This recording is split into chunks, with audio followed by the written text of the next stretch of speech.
l'indépendance. Apprends-moi l'abstinence, apprends-moi quand tes mains, tout ira toujours bien. Et si c'était un rêve, alors je le veux bien, apprendre ce que c'est. Yvette Turguette est notre psy, Alexandre. Elle vient tous les mardis nous parler de faits de société, de psychologie, logiquement aussi. Alors, un fait de société, quand on est professionnellement dans un groupe et qu'il y a aussi la vie privée qui ne doit pas être négligée, comment faire? Je voudrais vous demander de répondre à cette adéquation. Je plus toi égale nous, je plus les amis égale nous. Mais finalement, où passe le jeu? J-E. J-E. Alors, le jeu, il est partout. En fait, c'est l'unité centrale. C'est un petit peu comme la graine d'une petite fleur. Donc, c'est vraiment ce qu'il y a de plus structurant. Et en même temps, il peut y avoir des extensions. Donc, dans le jeu, on trouve je suis. Par exemple, je suis Didier Homer, je suis un homme.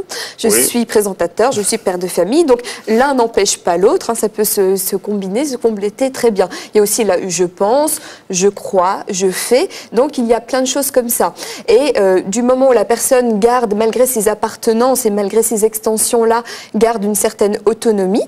Ça n'empêche aucunement la construction de l'identité, de la singularité, et au contraire, même des fois, ces liens à l'autre peuvent renforcer le jeu, si c'est fait dans des conditions saines. Et dans un couple ou dans un groupe d'amis? Dans un couple ou dans un groupe d'amis, alors moi, ce que je conseillerais, c'est un petit peu de modéliser le développement de l'enfant. Si vous remarquez, l'enfant, au début, il va vraiment se centrer sur lui et vraiment chercher à découvrir son identité.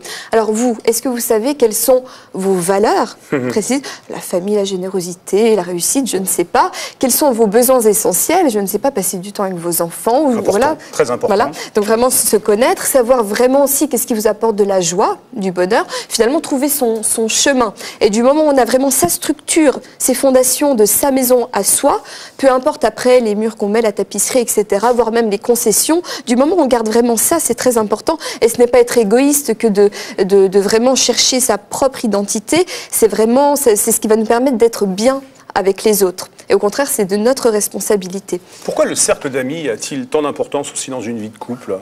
Alors, pourquoi on n'arrive pas à passer 15 jours, 3 semaines seul avec madame en vacances?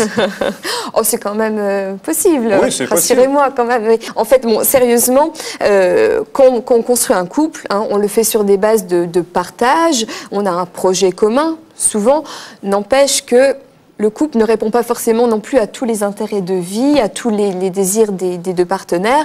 Donc c'est complètement honnête et même normal d'aller s'ouvrir à d'autres relations, d'autres perceptions, ouvrir son champ relationnel. Enrichir le couple. Voilà. Par contre, soyez aussi vigilants, peut-être, vérifiez bien que ce n'est pas une fuite ou un évitement de l'intimité, ou alors une peur de construire une relation solide, et puis peut-être aussi un évitement d'éventuels problèmes que vous auriez, puis comme ça évite d'en parler quand on est avec les amis.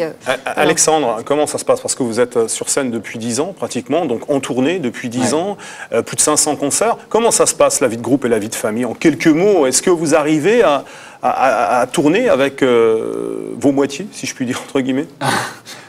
Disons que je crois que toutes les relations qu'on a actuellement ont commencé alors qu'on était déjà musiciens intermittents et donc voyageurs.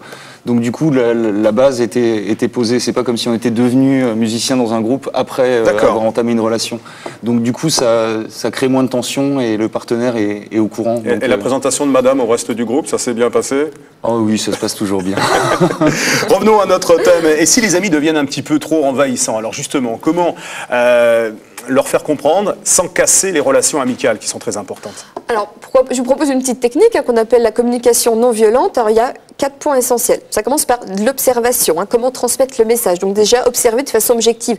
On se voit 3 ou 4 fois par semaine, ou vous venez à l'improviste nous apporter un repas chinois, c'est super sympa et tout ça. Donc ça, c'est des choses vraiment objectives.